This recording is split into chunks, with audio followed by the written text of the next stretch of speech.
and co-founder at African Film Press.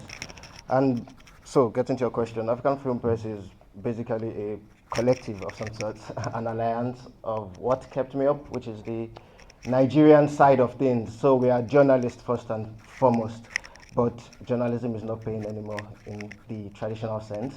And we have the Kenyan cinema focus. Jennifer, she was supposed to be here, but due to visa issues, she couldn't make it in.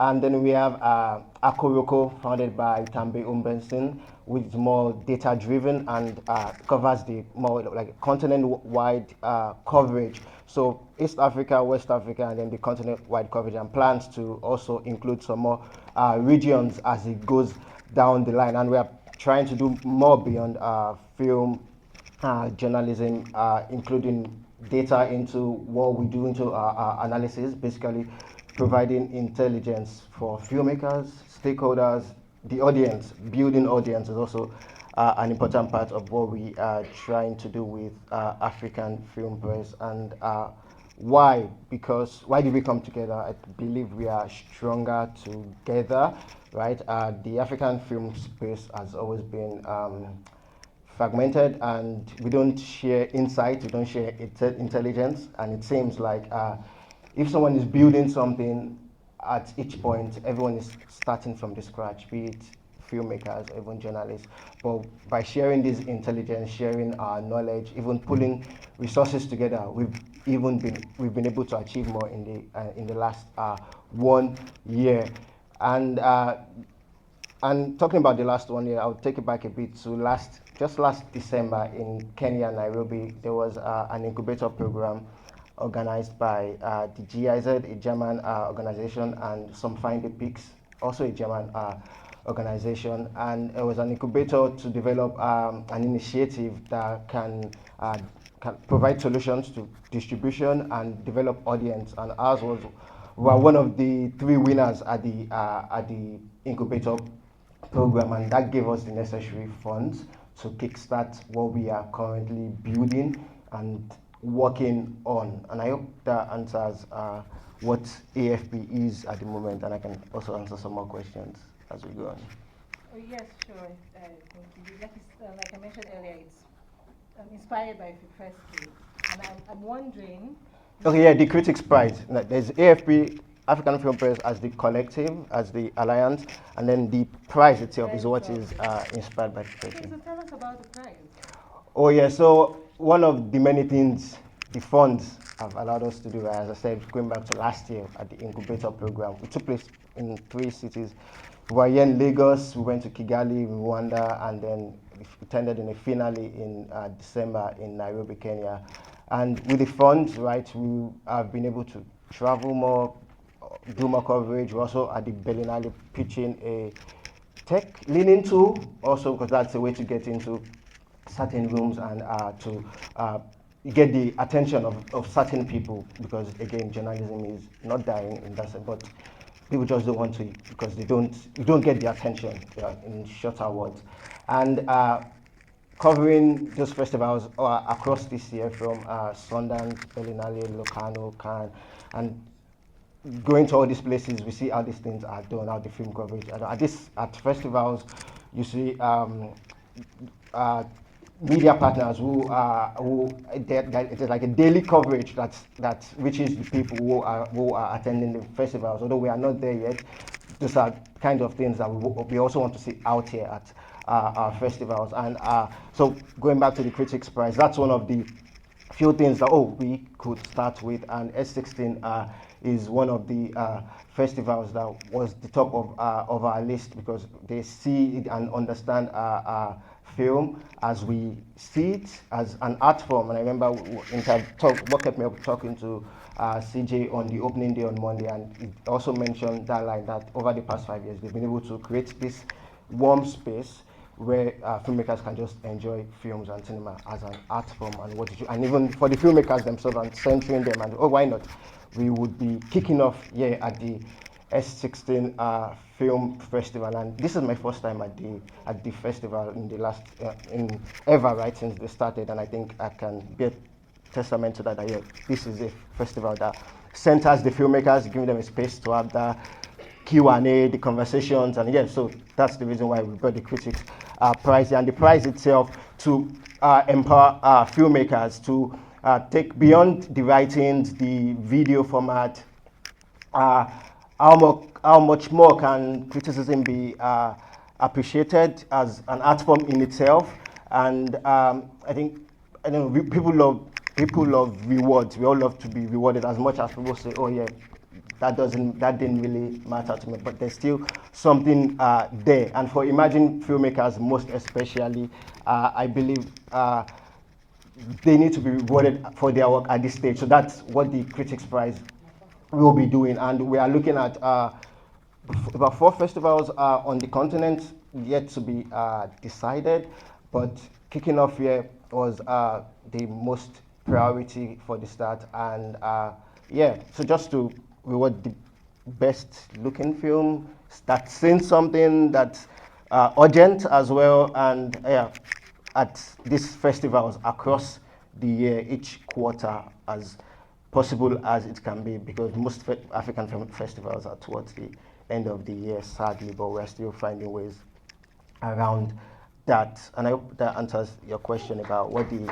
Critics Prize is and what it can still become in future. And the baseline is inspired by the Fipretri, of course, and I think for maybe those who might know, as much as I can explain, is I think at various festivals they select it's like a membership here. There are like members across the federation of critics and all of that, and I have, which I believe Oris is a member of, and so at various festivals they select different critics who will be awarding and deciding on the winning film at that festival. So at this one, at the S16, we have not started with the open call. So this was for this edition was decided by myself, Tambi Obenson of Akoroko, and then once again Jennifer Ocheng of Cinema Focus. But down the line, I believe will also be open to getting more critics in to participate in this beyond us, right?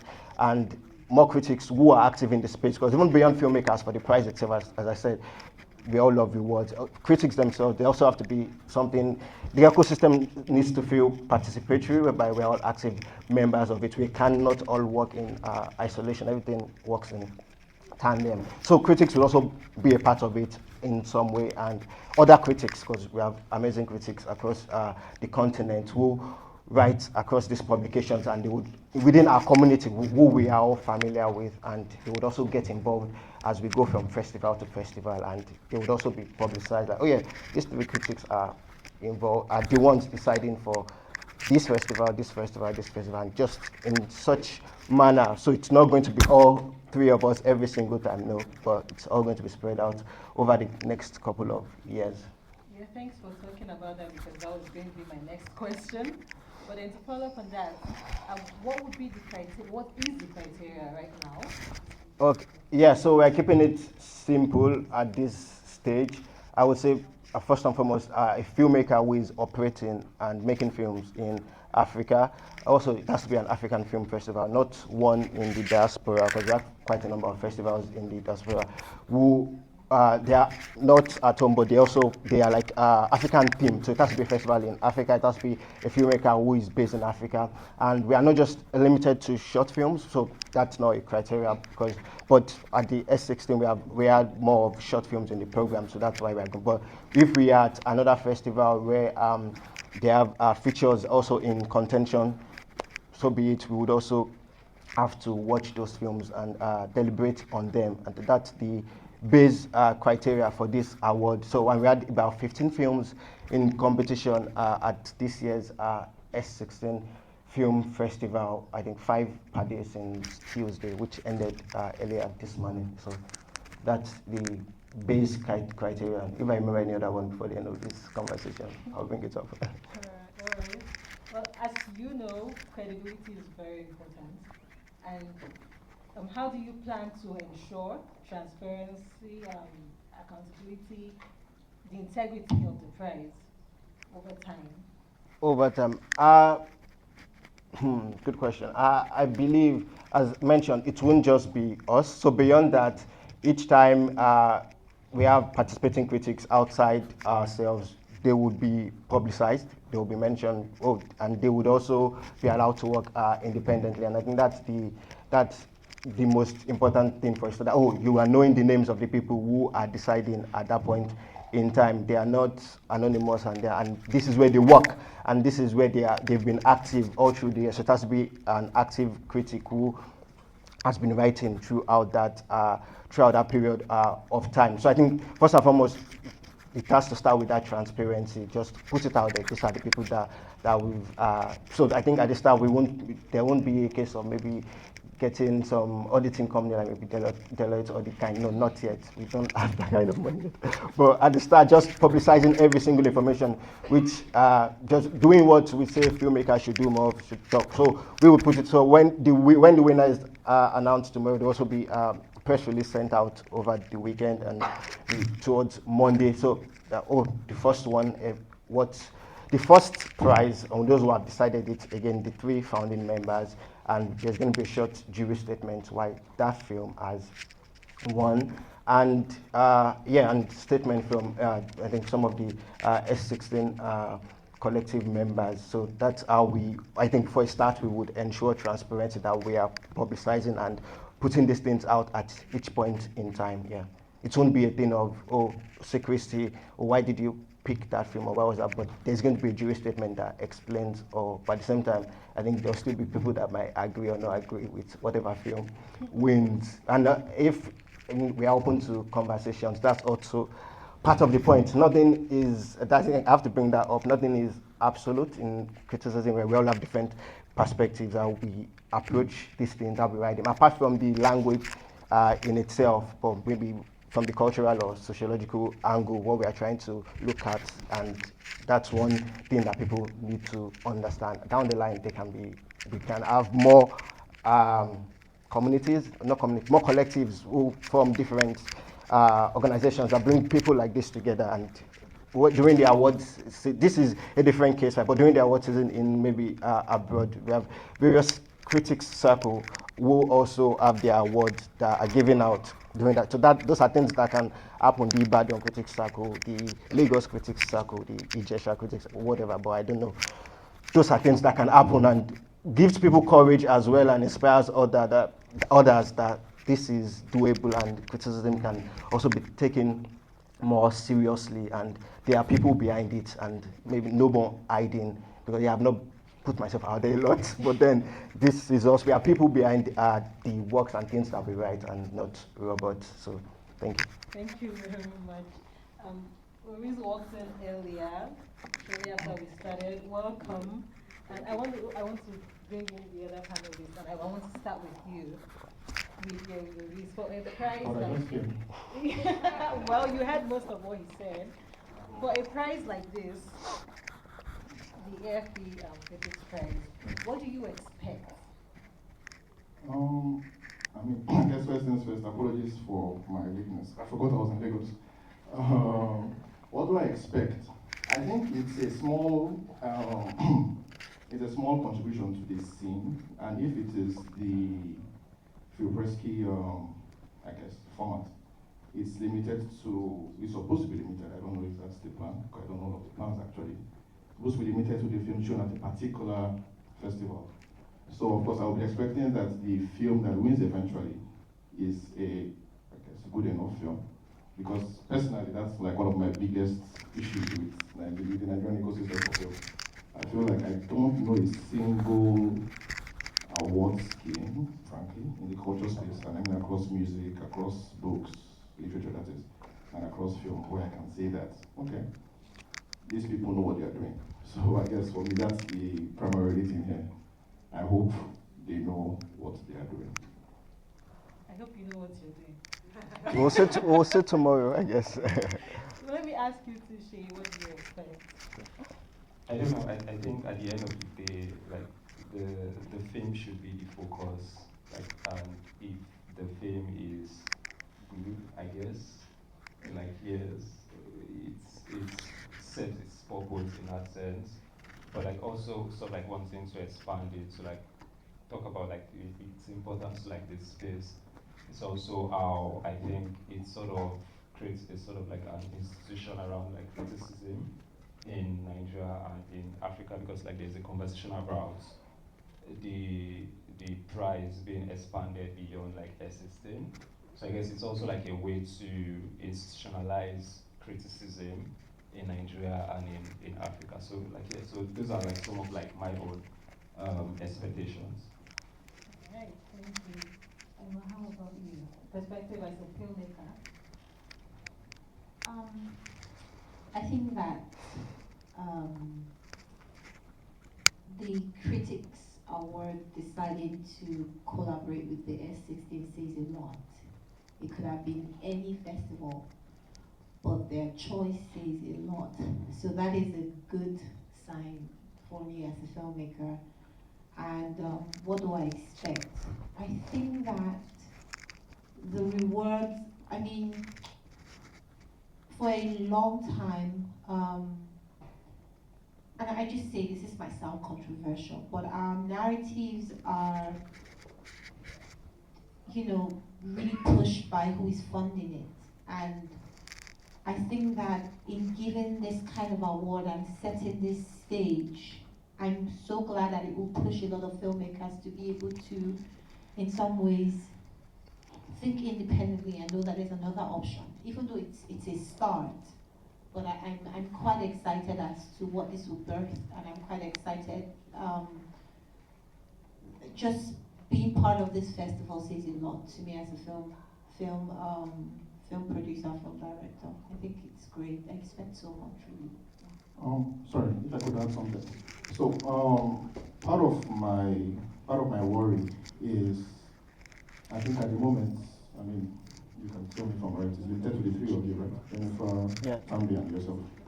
So I think part of my worry is, as a person who consumes loads and loads of criticism, I do not particularly know that any of the three persons involved have written, I guess, a ton of criticism. So that's one of my, in fact, how do you pronounce your name? Ikeade? Ikeade. Oh, good, okay. So Ikeade might be the only one who probably, because I know Tambe's work, I'm familiar with his work, I'm also familiar with Jennifer's. I don't think that a lot of what they've done individually, now not as a platform, is criticism, especially not over the past maybe few years. Tambe is more into the business, at least it's more into like talking about the numbers of like cinema across the continent. Ikeade is more the publisher, as far as I know. Jennifer also, I also think of her as a person who was kind of like in the common space in a way. So anyway, so that's like one of my major concerns, like okay, I'm not sure that I've read enough reviews to be able to be certain that this prize, as the Critics Prize, which is my emphasis here, the people who are behind it have done a lot of work in that particular space, discussing a single film and telling us about the merits or the demerits of that particular film, enough to say, hey, okay, we want to do this, and then I'm going to depend on their taste to say that this particular project is worthy of my attention. So I guess if Ikeade, who is the one representing him here, that you could say something about that. Yeah, for sure. I'll start with the main co-founder, right, Tambi Benson, who has long years of experience, starting at IndieWire, and I believe he wrote critical works there, and even moving to Akuroko, which is behind a paywall subscribers, and he also writes criticism, so I'm quite surprised by that. And I think weeks after, when it goes to subscribers, then it goes live on his website. So, and most of his criticism though has been from festivals, so I believe you'll find quite a number on Akuroko, which gives you like a snippet, and I think then you have to pay to get subscribed. And then for Jennifer, she has years of experience as a comms and PR person in Kenya, worked for Showmax, and founded Cinema Focus to also widen the film conversations in the region. And yeah, I believe she has also written quite a number of reviews and has edited and guided quite a number of writers under our wings. And myself, I've also, starting the platform was in 2015 for me as a personal blog, before expanding it into something more serious in 2021 and been honing my skills and my writing and edited quite a number of exciting writers. And beyond us three, which is just for the start, right, the kickoff, in the next year, more critics would be embraced. So it's not a thing of start in the sense of 1, 2, 3 years, just three of us. It's just this launch that we are guiding, like a kickoff. And then from there on, other critics would get involved. So that's the plan. Just. This is my concern. Like, I mean, I think you've heard it from him. So, yes, that, you know what? Out of the three of them, I honestly, like I said, I do not believe, frankly, that any of the three of them, have written enough reviews on the past half decade actually, to be able to say, hey, look, trust us, trust our taste. So What counts like as enough? What counts as? What's the threshold for enough reviews? What is the threshold? What counts as enough reviews? I mean, have any of the three of you, to be fair, not any, to be honest, I would say if there's three of you, I would expect at least two of you to have done, I don't know, major stuff in like discussing movies from their particular regions. Tambe isn't based in Africa anyway, it's based in the US. I think it's moved to 20% or something. Right? I can't confirm his location. Okay, cool. But anyway, Tambe is kind of American. So the point is, some of the biggest films that I've shown in, I think, festivals I think is aware of. Honestly, I'm a subscriber to Afrocritik, by the way. A lot of the focus, honestly, is on the business. And anybody who is a subscriber here can probably attest to that. In any case, my point here is this, I would like very much that this changes. Like you said, over the next few years, there might be a few more people who Not next few years, just for the next one. The next one. Okay, cool. So maybe then it will no longer be valid criticism. But as we speak, as we stand now, it looks to me like it's valid. Because like I said, a lot of what you said is somebody who's in PR or somebody who's people who've edited. Who was in PR? Yes, and who is probably more as an editor now. So I'm just saying that, I mean, like I said earlier, I have never been particularly trusting of the average African or Nigerian awards game. I hope this is different, but I don't think it's different from now. So hopefully from next edition it is different. Go ahead. My chair's turning keep pulling. So guys, I mean, I think, Oris, I understand your concern, right? I understand completely. But I think it is a great start. I really hear your concern, but I think it's a great start of something. And I think that it's something that we all have to get together to push to help come up. And I totally understand your concern, but what I would say as if one of the film maker, the outside of this panel. Right? Yeah, I am actually. So the one, the outside, I think it's a welcome development. No, I'm not arguing that. I think it is as well. Yeah. I was just saying that, yes. Yeah. If you are saying the Critics Prize, I want to see critics. It's good that this awareness has started and this conversation has started. And I think I'm just happy as the outsider, and I celebrate it. And I celebrate you. And I celebrate you all. But I'm just happy. Thank you so much. You wanted to say something? I guess maybe I just wanted to say, like, I mean, like, I read Tambe too, right? And like, as much as like the argument about, oh, is Tambe like a critic? Like Ikeade mentioned, like Tambe still, like, I mean, it's currently in Marrakesh, like covering like Marrakesh, and he had posted, like, he's obviously like still writing criticism. Like I've read like a couple of his work, and like Ikeade might be like a publisher, but like had time like work with Ikeade over like before I joined like Culture Custodian, right? And for people who he has edited their work, like I feel like editing is also like a sort of like contribution to like criticism, and that should like stand like here, that should like count for something in a way, like here. So it does. This was an editor's prize.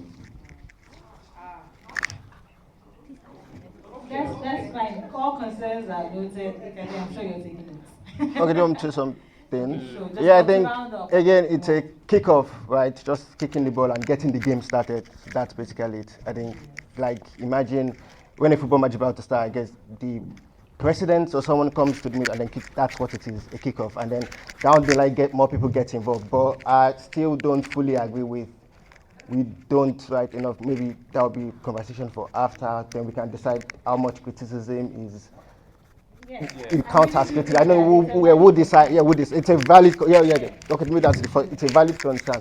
But it would be problematic if we say, oh, we are holding on to it for the next 2 years, 3 years. We are just deciding. That would be weird and sus. But no, it's just again a kickoff. From there on, we hand over to the next set of critics. Thank you. That's great. Thank you. So very spirited. Thank you. So, well, I think we can just segue from there into the value of film criticism. You know, we've had a heated conversation now about about the value of criticism to a point. And I want us to have an honest conversation, not to defend the profession necessarily, but let's have a proper honest conversation. You know, is there really values in film criticism in our industry, in the African film industry? What do you think? Seyi, let's have you. Okay. I guess when I started writing, right, I started like some of like the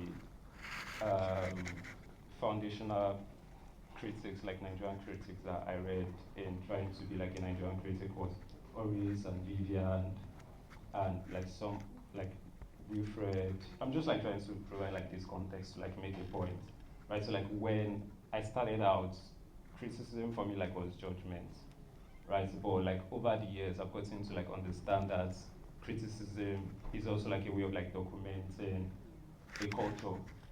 It's also like a way of documenting like history. It's also like a way of like documenting what is happening now, right? And that's like one of like the value proposition that I also think these days that okay, if I'm reviewing a film, if I'm say for example I'm at S16, I'm writing a review, I'm critiquing whatever it is that is happening at S16. It's a way of like serving as an archive of now that could like reference in years to come and say, okay, when we think back to like S16 in 2001, right? You'll be like, okay, this is what happened, and this is what has changed over the years. And if we think about like Nollywood, if we think about old Nollywood films, we can point back to like these essays, this review, this interview pieces that has been written. So it's one of like those value proposition that I think. That's the right idea. Yeah. So what do you mean by value? Do you mean for whom? For whoever, for the industry, for the audience. Yeah, I believe. Yeah, I believe so. Following what Seyi has said, and not to repeat what criticism does or what can do, and I'm not sure if it's currently doing that. Because if it is that at this present moment, documentation is something it will do down the line for the next generation. But what it is doing at the moment is informing as many as can be informed, but the audience that might be interested in that reading or catching up with that is still very such a small one, and we're trying to reach more people, and that's also something this can do apart from the prize, but writing more and informing more people that this exists, and it's a thing that you can decide to practice, and it's a necessary thing for film in general, even across culture beyond film in itself. And yeah, so value at this present moment not so much, but it's something we are currently trying to build by the work we do. All right, please, I think, of course, it's kind of like my tribe, so I will staunchly defend. I think criticism has value for every, what's the word now, facet of the industry. I think, but mostly, I mean, personally speaking, if I'm writing, I'm usually writing for the audience, not particularly the filmmakers, to be honest. So the filmmakers are kind of like a byproduct or whatever. And anyway, they like to attack me anyway, so I guess there is that. I think specifically, there is the documentation bit, which Seyi has mentioned, and it's super, super important. I'll give you an example. If you were seeing, say, a film by Scorsese this year, and maybe Goodfellas, which I think was 1990 or something when it came out, and you wanted to know, hey, what did they think about Goodfellas at the time it was released? You can find that information today. You know, if you were thinking about a film like Sylvia by Daniel Oriade from a few years ago, you might struggle to find what anybody thought about it. Just, I don't know, how many years ago was that? Cargo is here, isn't it? I don't know Cargo there. Cargo, when was Sylvia? Good. So less than a decade, you might struggle to find what people thought about it at the time. So I think that there is that value. So documenting the fact that this happened and this is what is said about it at the time is a super important thing. So if we wanted to discuss Daniel Oriade's career next year, and you know that the last film he's released, I think it's 2 years ago, he did 2 films, The Weekend and the one with Basket Mount. What's the title? A Ghetto Love Story. I wanted to say, okay, how exactly has this man's art developed? You want to be able to trace it from that particular moment, you know, and say, hey, what did they see at that time? Now, the lack of criticism means that you probably would not be able to have any idea of what happened then. Even, I just realized CJ is here as well. So another example is CJ. So CJ made the film 10 years ago, and 10 years ago, right? Or so, yes. Hotel. Yeah, about 10 years ago, you get. And he did like a remastering of some sort recently. You also want to be able to say, hey, what did they think about the first version? What did they think about the current one? If I didn't write about that, I'm not sure you find that information, but I wrote about it at the time. So my point is, these are things that documenting reviews can do in terms of documenting. But let's not forget again that once a filmmaker puts out a work, you're expected to spend, I think maybe these days, anything between 8,000 to 15,000 to go and watch the movies. Now, if you are depending as an audience member exclusively on, if you're depending on marketing to tell you to see a film or not, because let's face it, I think Nollywood currently, or the cinemas, you probably have like 4 films every week or so, those both locally and internationally. What that means is that you don't have infinite funds, except maybe you're Emma who has money. You know, but most people don't have infinite funds like Emma, so they have to choose. What exactly should we see? Now, if you're depending on marketing, everybody's trying to tell you that, oh, our movie is the best. The only other voice that is objective, I mean, in a certain sense, is the critic, who says, you know what, this is probably a better movie than that one. Now, one of the reasons why you should follow a critic is that over time, you know, hey, this is so-and-so's taste. And so you can tell that, okay, I would like this film, courtesy of what this person has said. Sometimes there won't be a negative review, by the way. I've read reviews that the critic hates the film, but I still want to see it. Because the way it's written about it, okay, there might be something here still. So the point is, if you are aware of how the world works and how business works and how the fact of the matter is, film is business, you want to find somebody who says to you that, hey, ignore the marketing, this is the worth, this is the value of this particular project. And so that's why criticity matters for the audience. For the filmmakers, I feel like there is, like I said, for me personally, I think of them as just a byproduct. But there is the fact of the matter is that they could probably get 1 or 2 things from reading a review. Maybe a political point they did not particularly see, they could see it in the review. In fact, it could also, and let's not forget, there's value to ego boosting. If you're a filmmaker and you go to a positive review, I'm sure you're just probably feeling good for the next, I don't know, 2 hours or so. That also is valuable, I think. So for everybody who is involved somewhat with filmmaking, I think there's some value to criticism. You just need to know that the person you are reading knows what he is or she is doing, which I think is my own, I think, as a person, I write reviews, but I also consume a lot of them as well. Personally, that's kind of like my struggle with the landscape currently. Like, I'm saying to myself that, okay, if I haven't seen this film, which critic can I trust to say, hey, if he says this is a good project, I agree or I believe, or I will not fancy it myself. I don't know that I've found that person yet. So there is that problem. Yeah, that's fair. That's fair. Emma, how about you? I think as filmmakers, we can usually zone into our films. Like, we don't see, it takes a lot to make a film, especially here in Nigeria. raising money, chasing editor that has run away with your hard drive, you know, all that wahala. And sometimes when you make the film, you kind of lose the excitement. You kind of lose the reason why. And I think that what film criticism does for me is that it lets me see how people are receptive to my work. It lets me see the bigger picture of how and where I stand as a filmmaker within the society. It gives me an idea of how the audience are thinking about what I've created and how they are interacting with it. So I think it's very important. I love it. It's like what Oris says, it's like an ego booster. Like you worked so hard on this film and you read a very positive review, right? It sucks when you read a negative review, but sometimes it's a bit reflective. It gets you out of your zone to really question, okay, maybe he might be right. Let me interrogate this work. And I think that's very necessary for the creator and for our work and growth as a filmmaker, really. You mentioned now the whole how difficult it can be. You know, so this is not the first time I'm hearing someone run with her back.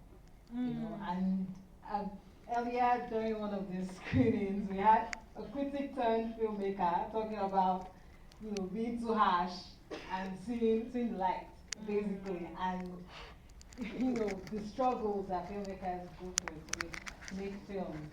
And so I want to ask everybody, where is the line? And I think maybe I'll start with the critics. Where is the line between criticism and advocacy, in the sense of, you know, advocating for the film industry, advocating for like Nollywood, advocating for the African film industry, bearing in mind the struggles and the difficulties? Where is the line between criticism and that? Yeah, take the mic. Where is the line? Seyi, you can go. Yeah. I think the way I think about it, especially like I was mostly like annoyed when the person he was referencing was like saying what he was saying, right? And like the point is, I sort of think that as a critic, like your loyalty is to the film. Like if you are a book critic, you're a critic generally. Like I feel like your loyalty lies with the work you are engaging with, not with the like story around the work.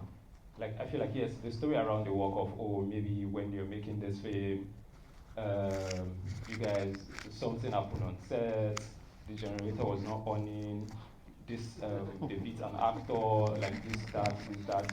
I feel like yes, those are like interesting context. But like at the end of the day, like what you are doing is to the work. It's just like you went to a restaurant, right? You are not really like concerned about if like the chef, maybe when he was making the meat, like he mistakenly, accidentally like cut his hand. What you are concerned about is this food making sense? Like, is this food good? Like, that is the point, and like that is where like loyalty lies. And that's what, like, if I'm reviewing a work, that's what I'm like conscious of.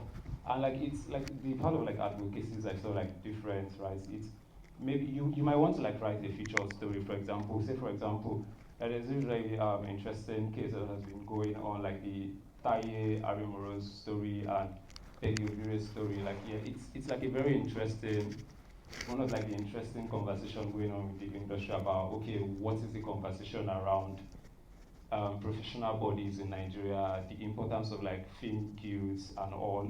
That can be like a time to want to do advocacy, right? But when you are engaging a work, like all those they beat an actor on set is like is byproducts, to be honest.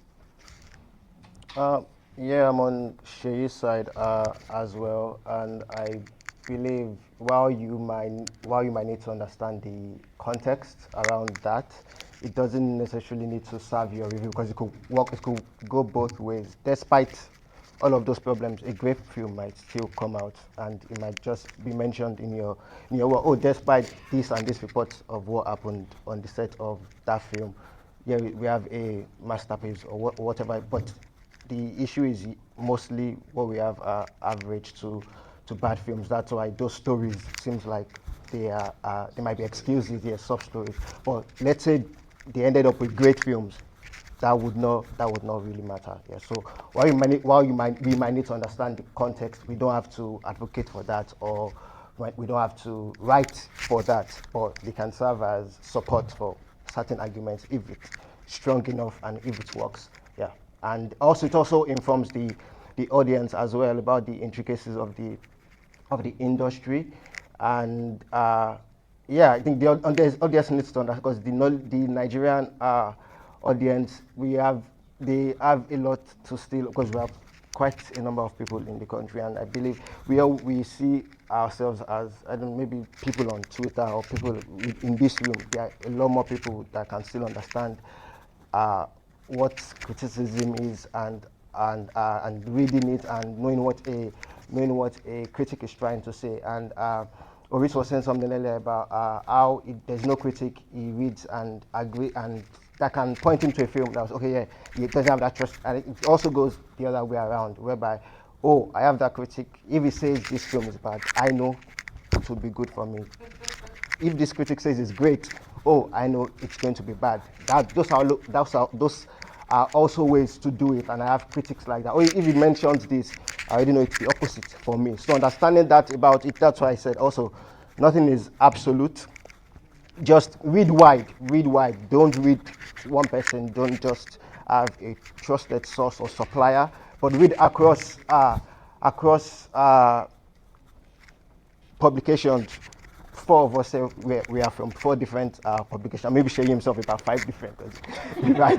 It's maybe about 9, and Seyi is like 4 by himself. Yeah, in that sense. So read out across those and understand what each is trying to say and add to the table.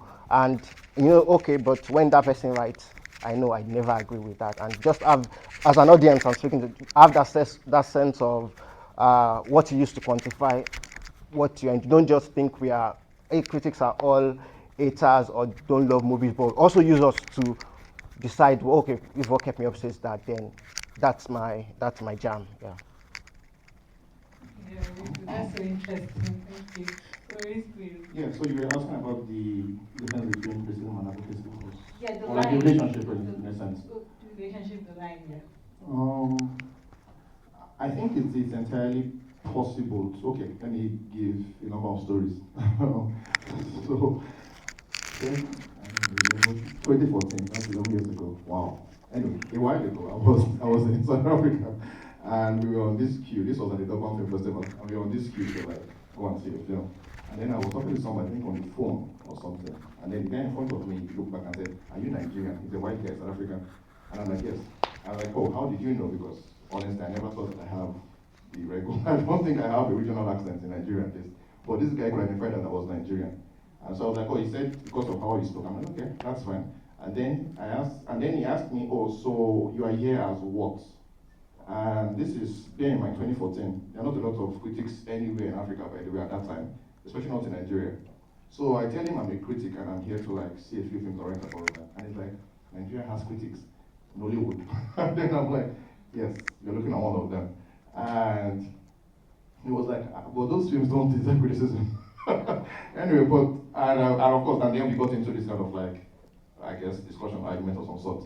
The point here is this, is that I was trying to tell him that, look, there is something interesting or important going on with Hollywood films. The fact that you've seen whatever you've seen is only one part of the story. There are other things that actually happening in the industry.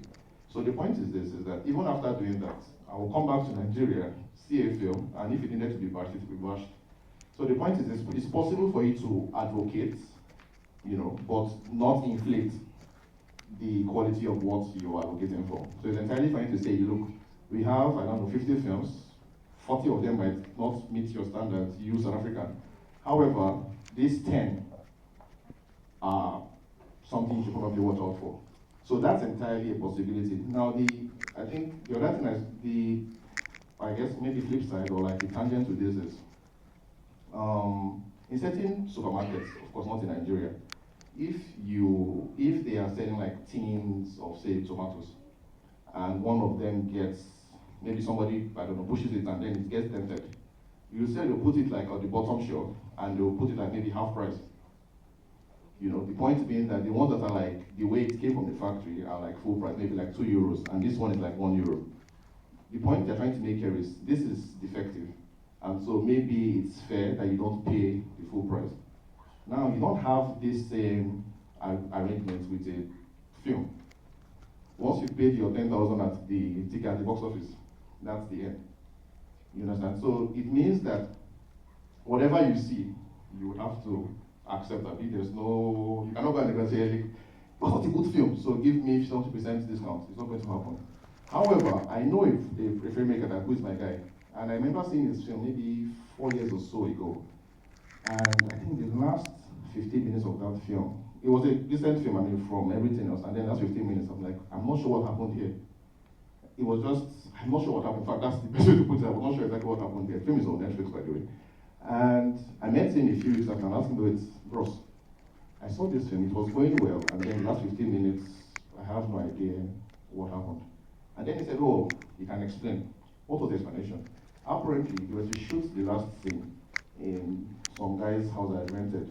Unfortunately, I think production manager or somebody had taken the money, but the time he had given the, I guess, landlord or so, was there from the time he had given the crew. So before they finished shooting, the landlord shows up and says, "Everybody has to leave my house." And so they shot the last few scenes of the film in a rush. And exactly what they did in a rush, you could see it in the film itself, because the thing just felt like a film that was, like, I don't know, slow, suddenly became incredibly rushed, and nobody knew what happened. And so I was like asking him that, "Wait, how is it fair that, I mean, I understand what you said to me about how the landlord and blah, blah, blah, but how is it fair that I had paid this amount of money, showed up to watch this thing for like 2 hours, and then you give me this thing that's ruined everything that has gone before this last 15 minutes? And I was like, they had to release a film. How do you advocate for something like that? You understand? So this is kind of like, I guess, sort of my issues with Nollywood. Like, okay, I hear you and what has happened behind, but you're still asking me for this exact amount of money I'll pay to watch, I don't know, some Oscar-winning masterpiece as well as your movie. How is it fair that you are treating me this way, but I'm paying the full price for what you are doing? So I think if you are looking for advocacy, let's not forget that film criticism is one part, maybe one of 3 parts of film journalism. There are feature stories, there are interviews, there are other kind of things that can happen on the page. It's entirely fine for a media platform to treat a film in different ways.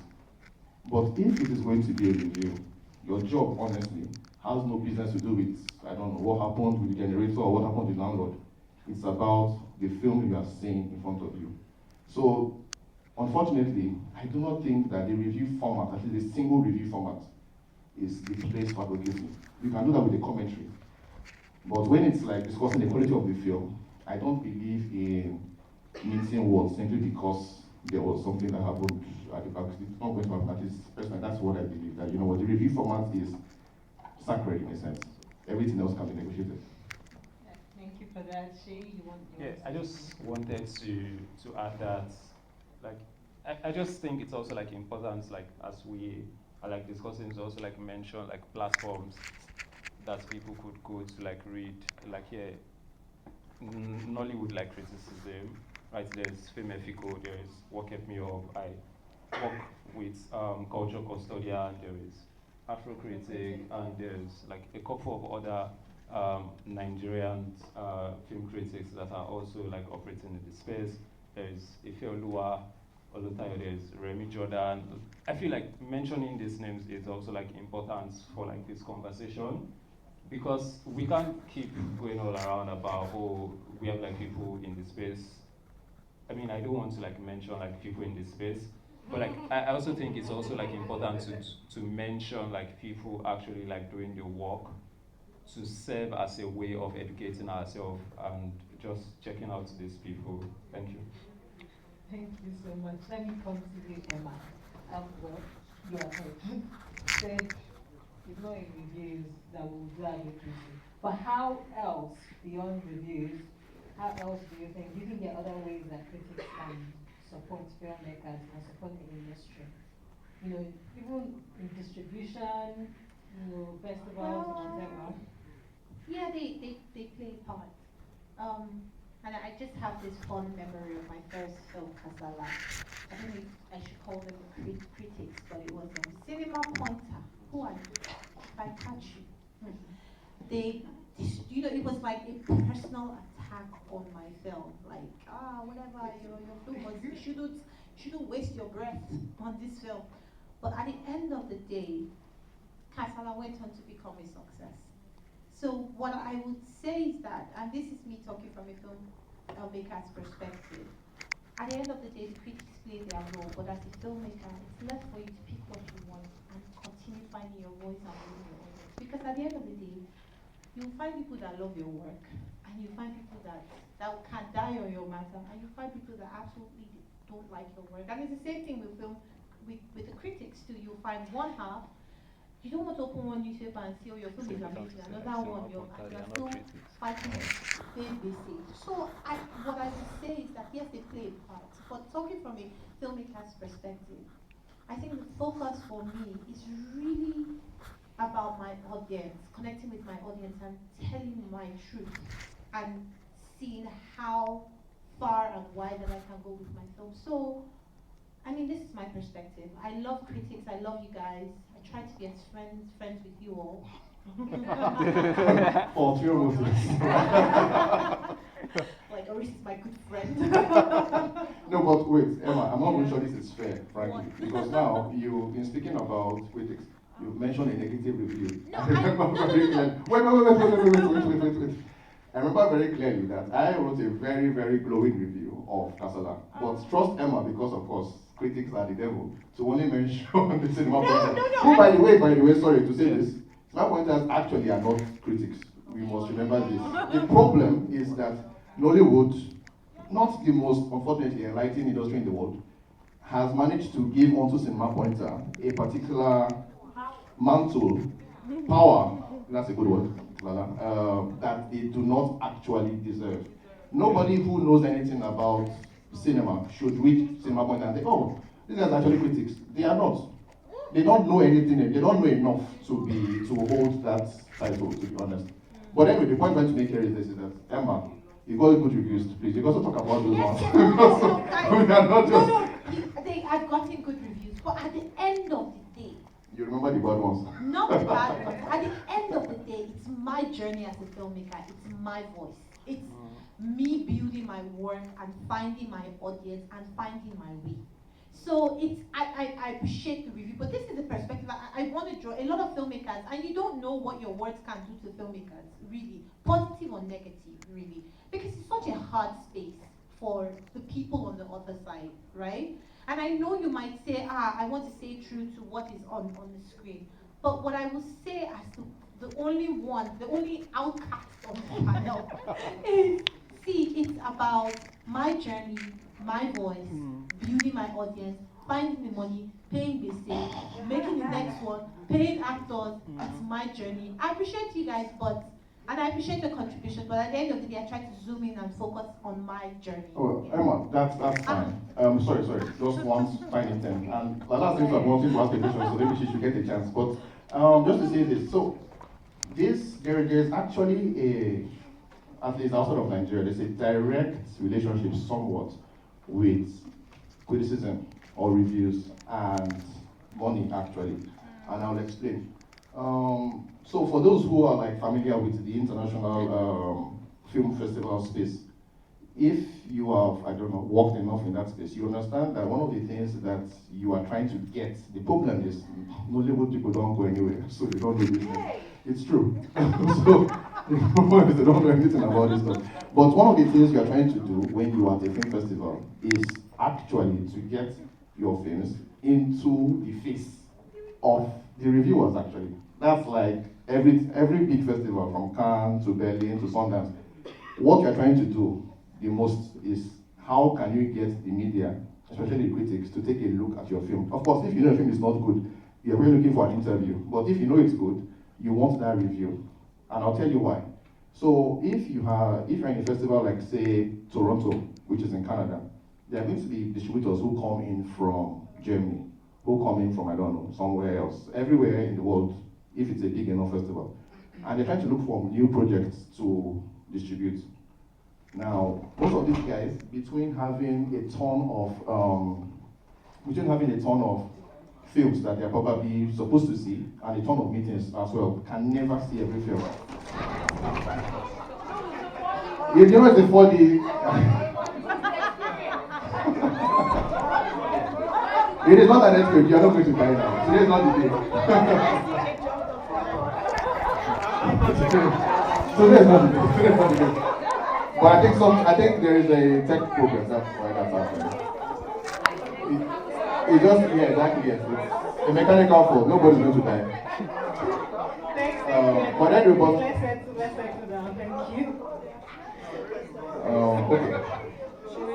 All right, yes. So what I was saying is this. So when they show up at these festivals, because they can't see every film, they are depending on what the critics say to be able to say, okay, this particular film will fit my region. So a film from Nigeria, say Emma's film, say Casala goes to Cannes in France. A distributor from the US says, okay, that's a film about these young men who are, God knows what they are doing. But is there a sense that I could program this, I could distribute this to a particular region in North America where it looks like we would like some kind of teenage project to show. Now, like I said earlier, these guys are local. If at the same festival, I don't know, Jerry's, films by Scorsese, films by Ruben Östlund, films by the big hitters, they will not see Emma's film. You get. So what they will do is, okay, they'll read the trade magazines, they'll read the media, so, okay, get a sense of, okay, this is kind of how this film is going to work in my region, and then they might take it. But what I find, unfortunately, is a lot of the time when I go to these festivals, first things first, they are like maybe out of 250 projects, there's only like 3 of them from Africa, none from Nigeria, by the way, up until, of course, this year. But when that happens, I see the filmmakers from the continent doing everything but what actually matters. So eventually, if you go back, so I was in a film festival in Europe for the first time, maybe 10 years ago. If you go back and look at the projects from that particular year, I doubt that you would see so many reviews of the African projects at that festival. And maybe there was like 3 of them in Berlin or in Rotterdam at the time. So what that means is that the distributors don't have much to go on. So this is, of course, this is different in like a local market here where you're speaking directly to people who are watching the movies and paying money to go and see them in the cinemas. But at festivals, you really need the critics. So we probably should understand this when we're thinking about sometimes the financial value of reviews. Just, I guess, some little bit of education there. Thank you so much, Oris, because that really answers the question I was about to ask about how, how else critics can help, support filmmakers at festivals and distribution and all of that. That really answers the question. Thank you. Why are you insisting on helping filmmakers? They have money. What do they need? Maybe help is the wrong word. Right? How do you mean? They need help? Support, maybe. I don't understand. How do you mean? Everybody needs help, but here's what I'm They pay for PR for this thing, so why is the critic going to do that job? The only other voice you have, apart from the PR people, are the critics. So they should do what they are doing without any thinking about their money. Lala's been up with her hand for like 1 year now. I don't know if it's now or later. We'll come back to questions. Thank you. Either way, thank you. You answered the question. Emma, you wanted to say something? Okay. Okay, you're good. Oris, and I think I will come back to something you said earlier. I mean, you have your crown as with criticism. You have your crown. Plenty.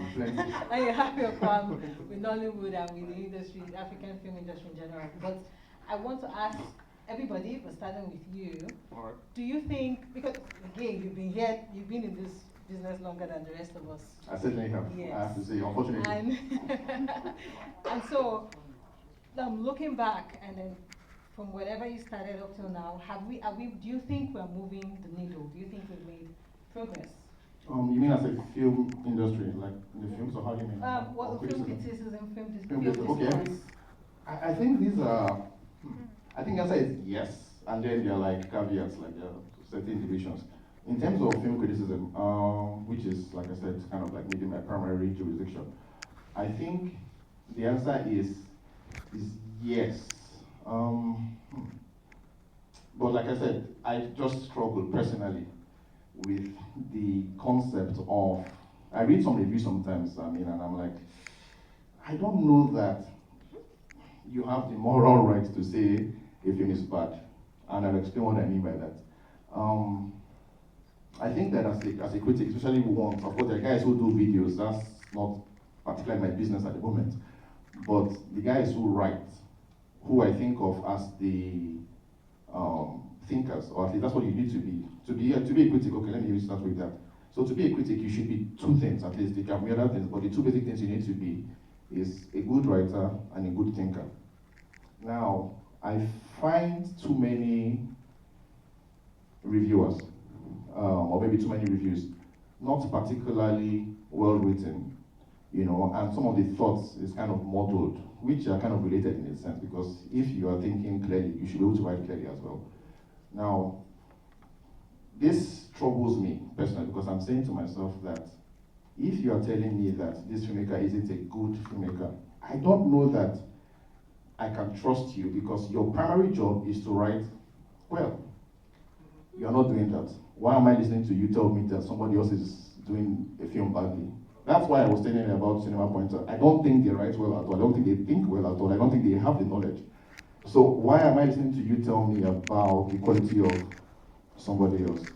Now, of course, when this happens, people are always trying to, at least critics that I read sometimes, I think they're trying to hide under the voice of academia. You know, you read a review and it's like a 10 paper. I'm like, that is not your job, my guy. That's, if you want to, I don't know, go and do a PhD, that's fine. That's not what this is supposed to be about. So I want to know what you're thinking. I want to know that you know how you're thinking, and I want to know that you can write well. I find that I don't see that done too well. So that's like my one concern. So when I say that Green Prison has gone, I think it's better. Like 2014, there's probably myself and Wilfred that I knew at the time. Now there are a lot more people. I just don't know that the numbers are indicative of the quality. That's for film criticism. Now for filmmaking itself, I think that for the longest time, Nollywood, and maybe even to some extent now, but let me save that for later, was in the hands of people who, I guess, like money a lot, which is fine, it's entirely fine, it's a business, you know, but I don't think they like the art enough, you know, so there's this huge gap. You hear about the movie that has made, I don't know, 3 billion at the cinemas, and you watch it and I'm like, okay, but how? You know, so it just means that somebody has figured out that, okay, a certain type of, I guess, fan base would support a certain type of film. Now, again, like I said earlier, the problem with film, with paying for tickets at the cinemas is that there's no feedback that's going to get your money back. Once you have paid that money, that's the end. Get into the cinema, see your film for 2 hours, and then go out, and that's the end. So what this means is, I don't think that our biggest projects have been particularly good. I didn't say great, by the way, even good projects. So that's a disturbance. However, I've been very heartened by a few newcomers in quotes, because some of them are like 10 and 11 and 12 years into the industry now. Of course, one of them is Emma, who I'm a big fan of. One of them is CJ, who I'm a big fan of as well. But there are a few people who I think do like, of course, I'm sure they like money as well, but they also like the art form, you get. And so in that sense, there is been movement. Now, courtesy of the fact that I go to a lot of these big festivals and I don't see a lot of Nigerian films. So it's affecting my own money, by the way. Sometimes a magazine from the US says, okay, go and cover this particular festival, say Cannes, say Sundance or something. And part of the reason why you are there is to be able to take an account of course, films from Asia, from the US and everything. But in a sense, you also want to be able to insert 1 or 2 African films that are Nigerian, so I want to insert Nigerian films. But they are almost, you never really see Nigerian projects there.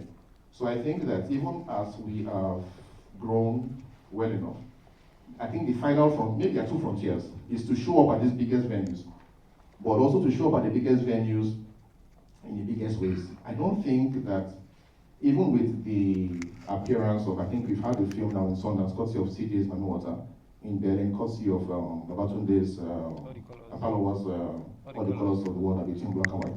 And we've also appeared in Cannes this year, courtesy of My Father's Shadow. We haven't really played in the, maybe except for CJ's film, we haven't really played in the highest places possible for Nigerian cinema at these places. So My Father's Shadow was in Uncertain Regard. That's good, by the way, you know, but everybody knows the highest section of Cannes is competition, you know, so we haven't gotten there. And you really rarely see, what's it called, Nigerian or African films on those places. So that's maybe the final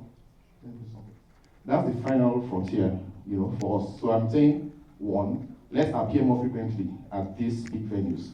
And two, not at sidebars, because of course for the past, I think 10, whatever years ago, we used to have all of these, or there's a Nigerian, whatever, that's fine.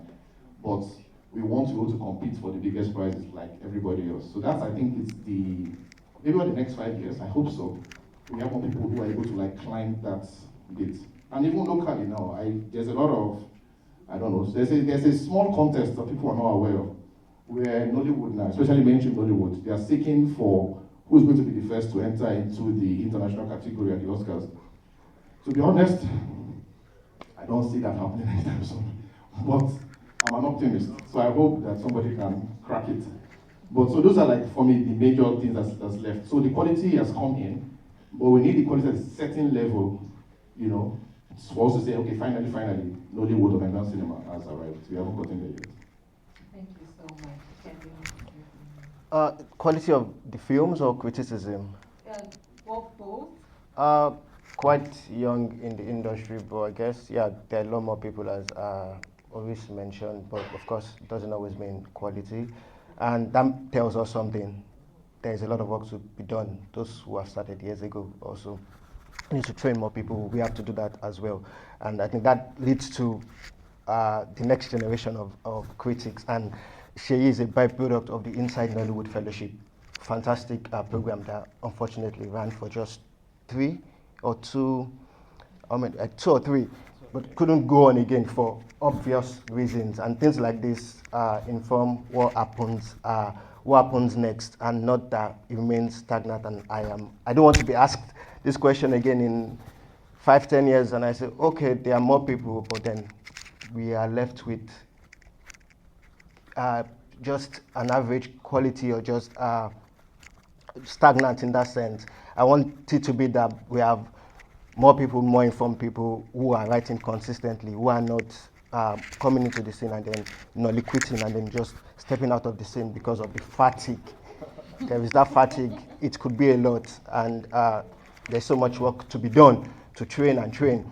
Criticism Fellowship, if you know people who fund such cultural initiatives, we need it. And even the topic says film discourse, so it's beyond criticism. As I always mentioned, there are 3 different aspects, as he would categorize them, right? Different aspects of how you can cover film as a journalist, the profiling, the interviews, the criticism itself, and people need to be trained for that over and over again to be able to do it well.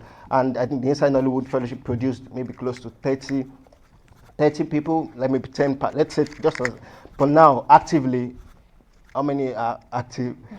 3 or 5. One, not to mention any name, one writes in tech now, so probably in tech, for a magazine that covers tech. But then that's because film couldn't fund couldn't fund them, or can't fund their lifestyle in Nigeria. So now they are writing for a tech magazine, and that would have been a brilliant mind in film journalism. So I think there's a lot more work to be done in training the next voices, even the present voices, so that we can improve and it's that quality. And we have, and I think that also informs the kind of selections that can reach those festivals, because everything works hand in hand. I think, again, we've reached that level. Okay, yeah, I'm thinking about it because, again, we have more.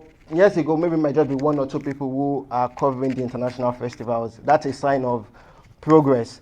These days, although it's not a challenge to apply and get you have to pay and then you have to show proof of work. But then now we have more people who are taking that step, who are courageously taking that step to apply.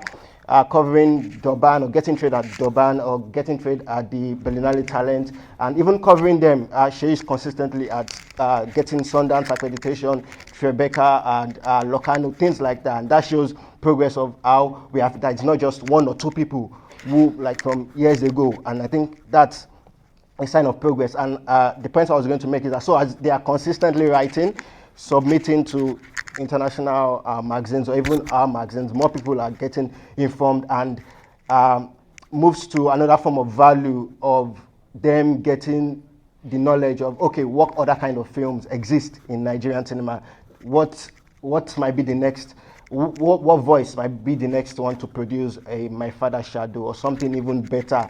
Our critics can inform that can produce that in the writing that they do, whether for a local publication that has an international reach or for an international publication. I think there has been progress, but more work needs to be done to train more people to and ensure, because not just train them and they move, but then and hold them down to ensure that they get paid, well paid enough.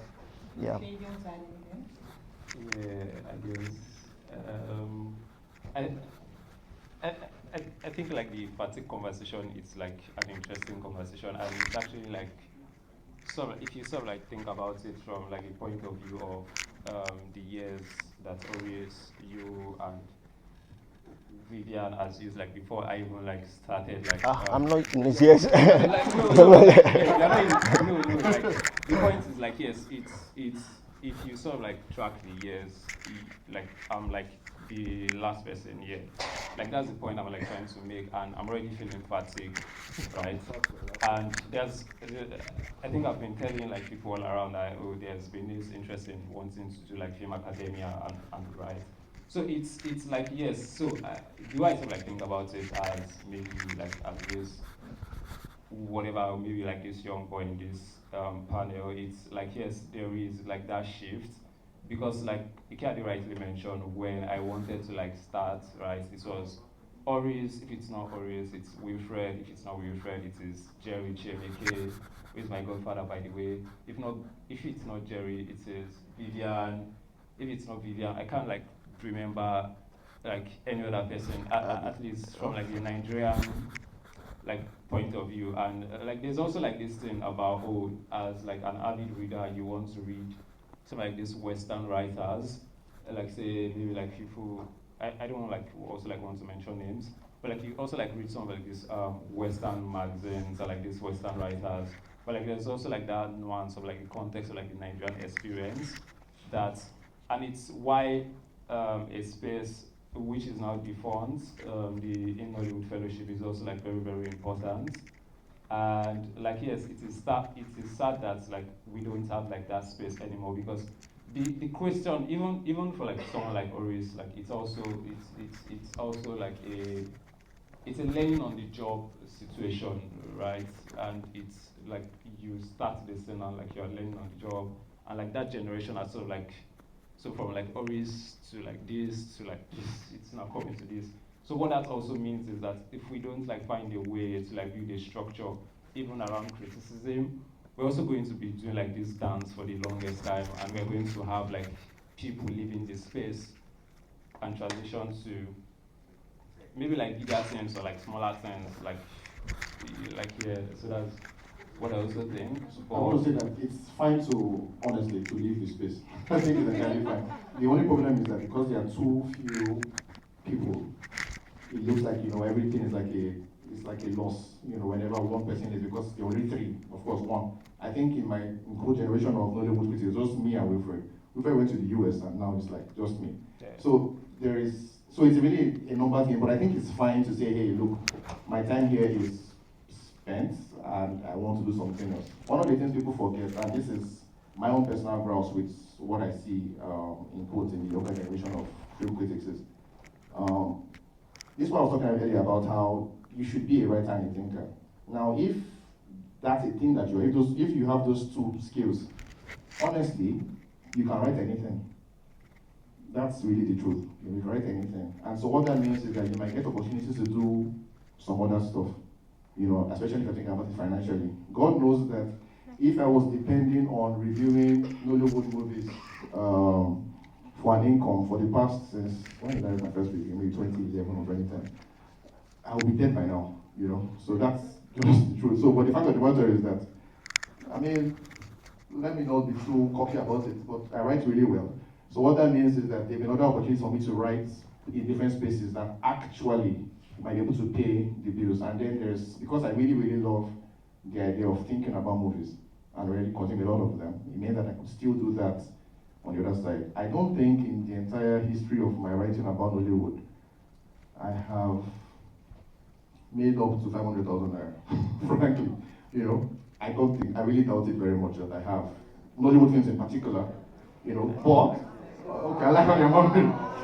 But it's, no, okay, you guys are saying It's true. It's supernaturally true, actually. And I told you since 2011 or 2010, that's the truth. No, but like I said, you need to understand what I said. Because I can write very well, I can write a lot of things. So what that means is that I have written about Nollywood, of course. If you check Nigeria, 10 years ago, I was writing about Nollywood. But I've also written for, I guess, some of the biggest platforms anywhere else. And it's not specifically about cinema. Also about books. Also about, I don't know, tourism.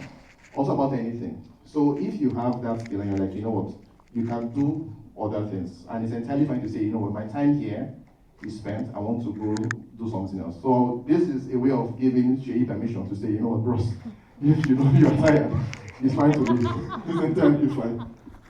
Please, can I respond? I said, don't leave. Why you respond? You're not critical. Why is no one responding? Wait. Okay, change. I guess the point of like what I said is not to like say, oh yeah, I want to leave. I guess like the point is like a point of like reflection for me as a person. I'm just like thinking about like what it is I want to do, and just like thinking back to like what I mean, like this person like Ikeade mentioned, like I think it was last year we both we both like virtually covered Sundance, and this is like really interesting, like virtually covering Sundance, and it's just again like the limitation, right? But like despite like the limitation, we still like have like people trying to like do stops, and not to like to my own, but like for me like personally, like again I always like mention like Oris, right? It's also like saying, oh, this is what Oris is doing, this is what Wilfred is doing, and so like understanding like the geographical like limitation, and also like saying, okay, I want to like cover this sense. Okay, how can I cover this sense? It's also like, okay, let me cover this sense virtually, right? And I got to discover that, oh, there is a way to apply to cover this sense virtually, and there's even a way to apply to cover it physically, and it covers like you going to Sundance or you going to like this festival, because it's also like important, right? So as much as I'm not like trying to do a who is me kind of like thing, it's just like the point is it's also like a point of like reflection for like me as a person, and also like for people on this panel to also like say like how do we like institutionalize this, and how do we like find a way around this thing that we don't have like some of these voices. I don't want to use an adjective to like describe like a voice, but you don't have like some of these voices sort of like living, because at the end of the day it's going to like affect the ecosystem, because we made reference to like the points going back to like what we started saying. It's the point about like criticism, like journalism, it's about like documenting. And if we have like people, if we are sort of quote unquote like nudging like people to leave, it's also that we're not documenting that culture at the end of the day. It's just going to be like maybe one person or two person, but it doesn't like gives us like the diverse thinking that we might need at the end of the day. Thank you so much. Emma wants to respond to what was it concerning? What you guys have said is just completely critical. How can you help me?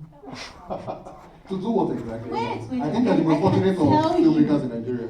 So there's when Nigeria happens, you can write about my film. By the way, you can find my film online, edosio.com. Go and pay money, help me and watch the film. So write, watch. That's how you can help me now. Since you guys are talking about helping yourselves. All right. That's how you can help me now. edosio.com. Okay, Emma, thank you for the effort. Nice plugging. Sorry. So moving on. Earlier you mentioned video content and all of that, and that was you keep saying things that I will still come back to. So traditionally, when we talk about film criticism, film discourse, traditionally we're thinking text, traditional text, right? But then so much has changed. It's the digital age, so there's the democratization really of everything. Sorry, one house, please. Thank you. There's democratization of everything.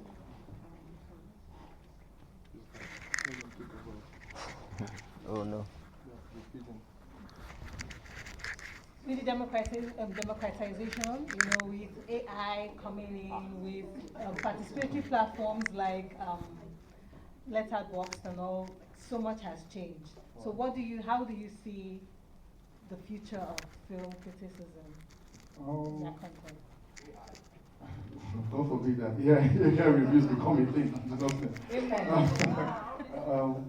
Yeah, I think that would just be ridiculous too, because you are reading the critic because of his peculiar viewpoint. I think that's what I hope you are doing. So I don't understand what the viewpoint of a piece of programming is. So that's why I'm like, not AI, please. But of course, video and every other format, that's entirely fine. But I think that one of the things we must remember about written reviews is it is still the basis for everything else. So what that means is that even if you are, okay, so on this panel, for instance, if these were, I guess, questions that I was supposed to think about, it would take me longer to respond to them. It's one of the things I think writing helps you do. So if you are seeing a film, I don't know, for like 2 hours or so, and you then have to like produce a piece of content about it, I would assume that to make the best kind of video review, you probably need to write some of your thoughts down. So that's why writing is still like the basic format of, because it's such a, I don't know, it's the most, I guess, thoughtful medium or something. So what that means, you need to think about it first, write it, and then of course maybe translate that to a video or something. But you need to think, and that thinking mostly works best with writing. So I don't think that's entirely possible to like write off the idea of writing even going into the future. But of course I do know that yes, it's right now almost a rudimentary format, so maybe it's not the most admirable. But there's a huge difference between thinking about a film and writing about it or doing a video about it and then using AI to achieve the same. I'm not sure how that is supposed to work. So going forward, of course, everybody's a critic now. There's the guys at Letterboxd, there are the guys who do stuff on the internet and talk about stuff. But I always assume that you want to know that the person you are reading has knowledge. I don't know that this is something you can really find out about by reading, I don't know, a tweet of how many characters, 280 characters. I doubt very much that you can get a sense of where the person has been or what he knows by just, I don't know, that tweet. So videos are fine, everything else is fine, but I think that you read critics because, hey, the person has some kind of knowledge. The person has put maybe a little bit of time, I hope, or even more time, which is even better. But that viewpoint is not something that I think is translated across everybody. It's another reason why, to kind of piggyback on what Seyi and Ikeade said earlier, we need to figure out how people can stay in this space, because you are not going to be able to devote your time into thinking about movies, into seeing a ton of movies, if you are not getting some kind of sustenance, some kind of financial sustenance from it. You know, because I want somebody who, okay, has seen films from Nigeria, films from Burkina Faso, films from France, films from China, and then has an idea about all of these things when he's writing. All of this fits into what he's going to eventually do as a video or write about. Now, if the person is not particularly earning any amount of money from doing that, it then becomes difficult to say all of that time spent learning about this and writing about it is, yeah, the person is going to leave eventually. So we need to figure out as a culture how to make sure that, okay, if this is what you want to do, you have enough time to like do it and do it as well as possible. So that for me is going to be the future. Everybody can be a critic, but the people who have the most knowledge will still have the value for the ecosystem going forward. Thank you so much. Ikeade, very quickly, and then we Yeah, just to add to what you said and to bring it back to African Film Prize, I think outside the writing and that remaining and all of that, the kind of institutionalizing and structuring that needs to be put in place for people to believe that there's a shed or a house that they can stay on. You build it gradually. First, the foundation, the wood, that's to start looking nicer. And the nicer it looks, okay, this is a safe point, right? And I believe kicking off with the African Film Press Critics Prize is a way to, not an identity or something, right? But then to give these people, beyond the funds or the finance, there might just be some other form of joy. Like, okay, in 2 months' time, this festival is starting. The AFP, they've reached out to me, and I'm going to be one of the jurors at that for that festival, and that's something to look for beyond. Also looking for other ways to balance your pocket, which is also an important aspect. Thank you. Thank you so much. I'm so sorry, we can't take any questions. That is incredibly sad. Yeah. That's incredibly sad. You can't take even. You have to. Okay, maybe we just take one because she has been raising her hand. That's me. I mean, that's not fair. But then we end with that, please. Just, we have to. Just as an aside, I think you guys spent too long. We spent this is to 5. Yeah. I agree, unfortunately. Yeah. So it's fair that they want to trace us out. Because you guys held tonight. But maybe it's the real critics. Fair. Yeah, I had to go there. I mean, you kind of said, and I don't want to repeat things, because I had even told them, like, there's no need to say anything anymore. Is that, first of all, we need the critics. And I think that an industry cannot grow without critics. And I'm speaking as a filmmaker. Unfortunately, whether we want to say Nollywood, the Nigerian film space has become an industry that is not really based on merit, but on relationships and favor. And so the critics cannot thrive because of that. And we are not growing because of that.